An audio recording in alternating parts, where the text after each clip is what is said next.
Bonjour, je m'appelle Émilie Béral, fondatrice de Systémique, cabinet de conseil en stratégie RSE et ISR. J'ai travaillé 20 ans dans des agences de notation extra-financières et je vous propose aujourd'hui de vous présenter les caractéristiques de ces agences de notation, leur méthodologie afférente, ainsi que les enjeux qui sont associés à leur activité. Avant de démarrer, je vous propose de prendre un peu de recul pour positionner les agences dans la chaîne de valeur de l'information ESG.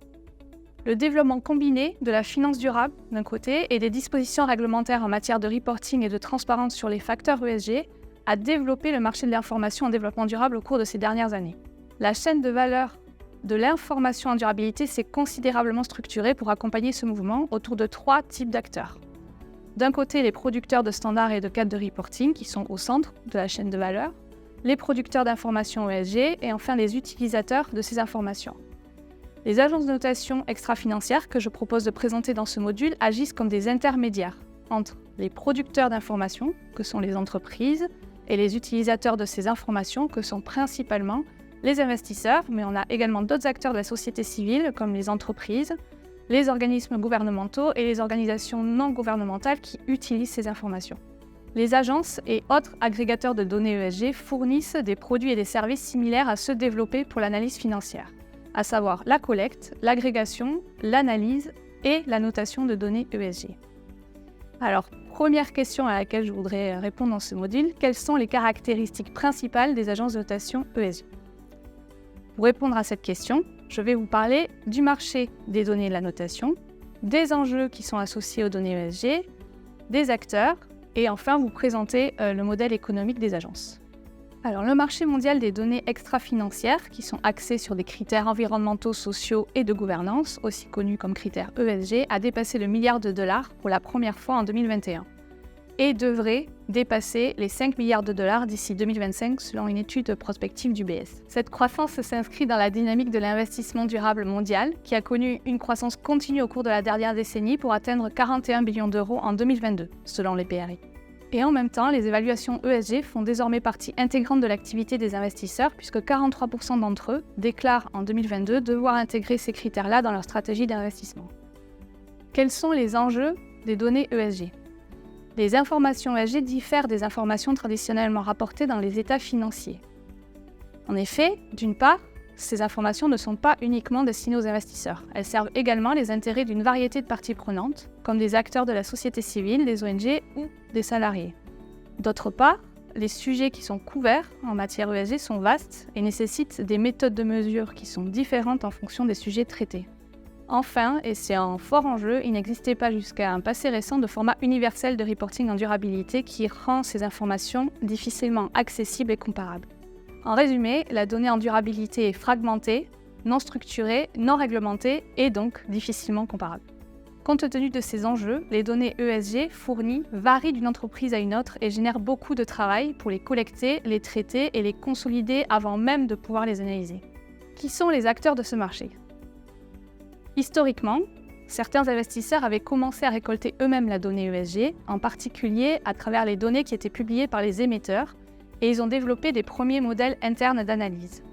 Mais face au manque de comparabilité des données ESG, combiné à la demande accrue en données de la part des investisseurs pour comparer la maturité des entreprises en matière de durabilité, le marché des fournisseurs de données s'est structuré et fortement développé pour proposer des méthodologies d'analyse, de scoring et de ranking des entreprises au regard des enjeux ESG. Le tout visant à fournir une évaluation objective tierce. On peut catégoriser les acteurs impliqués sur ce marché-là en 5 catégories.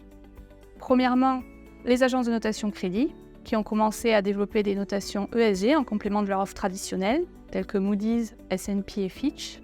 On a également des administrateurs d'indices, comme MSCI ou FTSE Russell, qui utilisent les notations ESG pour créer des indices ESG. On trouve également des agences de notation qui sont spécialisées sur l'ensemble des enjeux ESG, sur certains sujets type analyse de controverse ou performance environnementale, ou encore dans la notation de certains types d'acteurs économiques, par exemple uniquement les États ou les PME, tels que Sustainalytics, RepRisk ou EcoVadis. Enfin, certaines agences de conseil développent également des offres de notation sur certains segments du marché. La multiplicité des acteurs et les modalités de production de ces informations ont amené la Commission européenne à les réguler pour apporter de la transparence ainsi qu'un régime de supervision sur les agences de notation ESG à travers une réglementation qui a été votée début 2024. Parlons du modèle économique de ces agences. Contrairement aux agences de notation financière, les agences de notation extra-financières sont rémunérées par les investisseurs. Les entreprises qui sont notées par ces agences sont notées même si elles ne souhaitent pas participer, sur base de l'information qu'elles rendent publiquement disponible. Ce type de notation est aussi appelé notation déclarative. À côté de ça, le modèle de paiement par l'émetteur, aussi connu par notation sollicitée, est principalement utilisé par les agences de notation financière.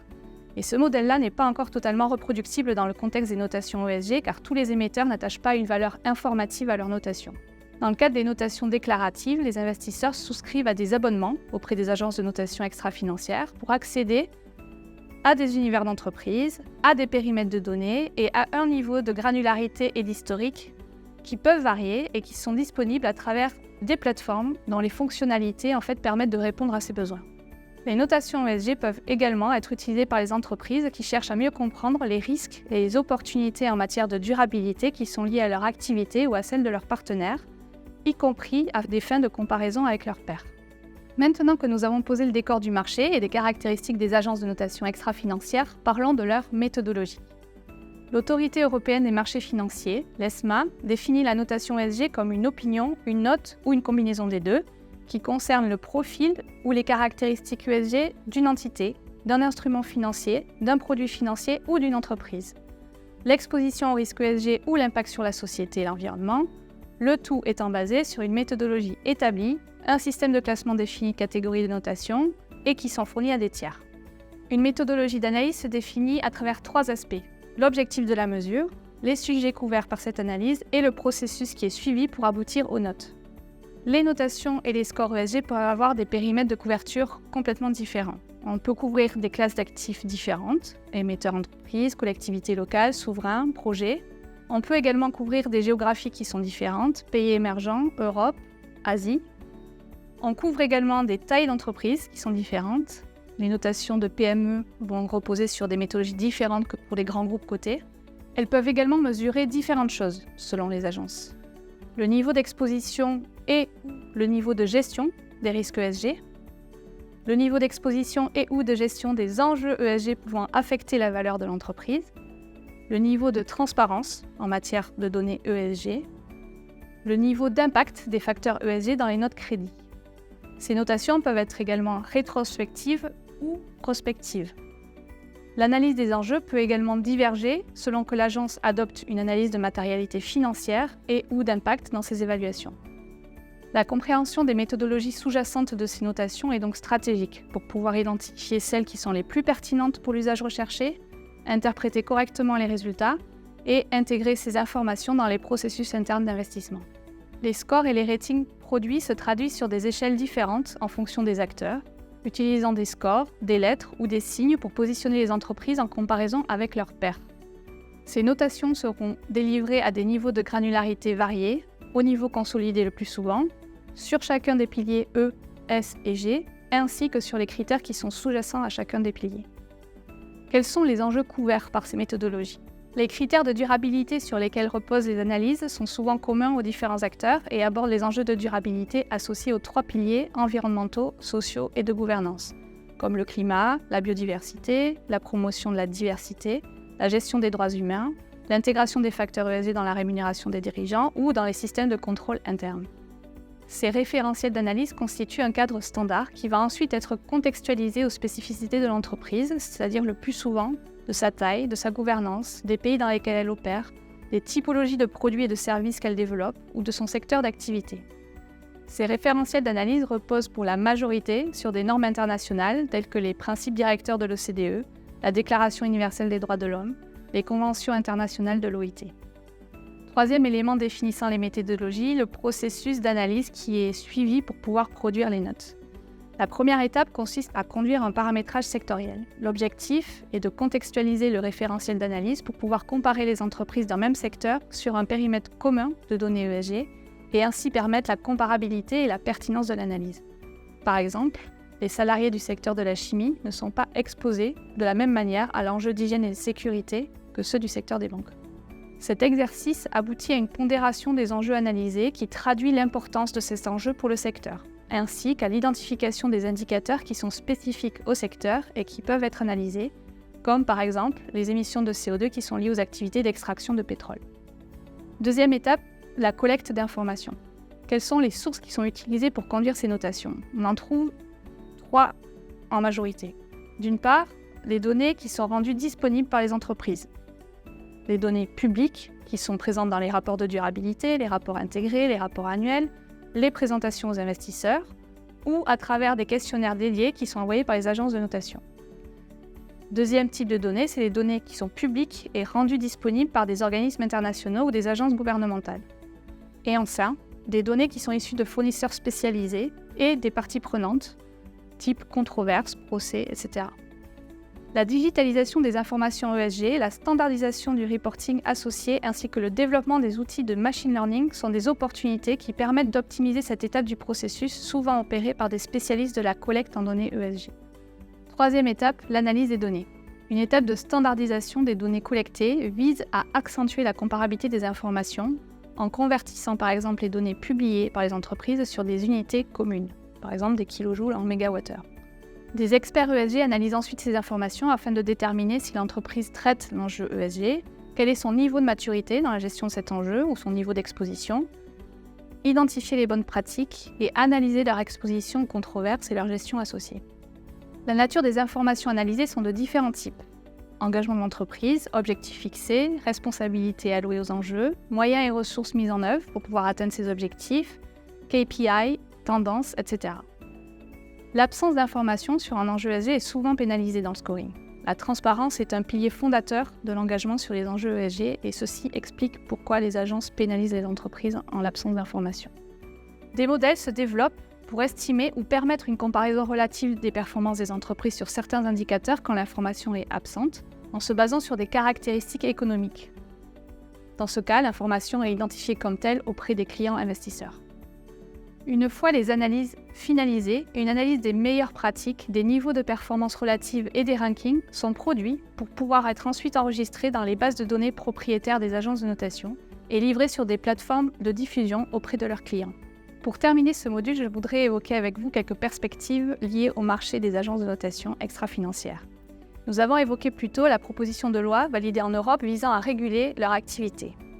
Les agences de notation extra-financières se sont en effet développées dans un marché en croissance et un environnement non régulé pendant plusieurs années, amenant son lot de critiques sur le manque de transparence des méthodologies utilisées, les risques de conflits d'intérêts et l'absence d'organes de supervision de leurs activités. La divergence des notes reçues par les émetteurs selon les agences a également été identifiée comme une source de confusion sur le marché et de questionnement sur la crédibilité de ces analyses. Ces divergences dans les méthodologies appliquées par les agences sont de 3 types. Premièrement, le périmètre des enjeux couverts. Par exemple, certaines agences évaluent les activités de lobbying et pas les autres. Ensuite, la manière dont les enjeux sont analysés avec des indicateurs qui peuvent être différents en fonction des agences. Par exemple, en mesurant le turnover ou le nombre de controverses pour évaluer la qualité des relations sociales dans une entreprise. Et enfin, la pondération diffère entre les enjeux analysés qui sont générés par une analyse de matérialité différente en fonction des agences. Le principal objectif de la proposition de régulation est d'améliorer la transparence des caractéristiques et des méthodologies des notations ESG, de garantir une plus grande clarté des opérations des fournisseurs de notation et de prévenir des risques de conflit d'intérêts au niveau des fournisseurs de ces notations. Les propositions de cette réglementation tournent autour des principes d'indépendance des activités de notation, la révision régulière de leurs méthodes de notation, le suivi et l'évaluation de l'efficacité des systèmes et des ressources, et le maintien de systèmes de comptabilité et de contrôle efficaces. Cette transparence accrue sur les méthodologies utilisées par les agences permettra aux investisseurs de pouvoir mieux en maîtriser les hypothèses pour une intégration efficace dans leur processus et un éclairage pertinent pour leur stratégie d'investissement. Une divergence entre 2 notations d'agences sur un émetteur peut être identifiée comme un point d'attention par les investisseurs pour gérer leur stratégie ISR. En conclusion, les agences de notation extra-financières jouent un rôle crucial dans l'intégration des enjeux ESG dans les processus d'analyse financière, ainsi que dans la promotion de la durabilité et de la responsabilité sociale des entreprises et des États. Leur méthodologie de notation, basée sur des critères ESG spécifiques et une pondération sectorielle, fournit aux investisseurs et aux parties prenantes des informations qui sont essentielles pour prendre des décisions éclairées. Cependant, des défis subsistent en matière de transparence, de comparabilité et d'intégration des considérations ESG. ce qui nécessite une collaboration continue entre les agences, les entreprises et les régulateurs pour accompagner le développement d'une économie durable. Merci de m'avoir écouté.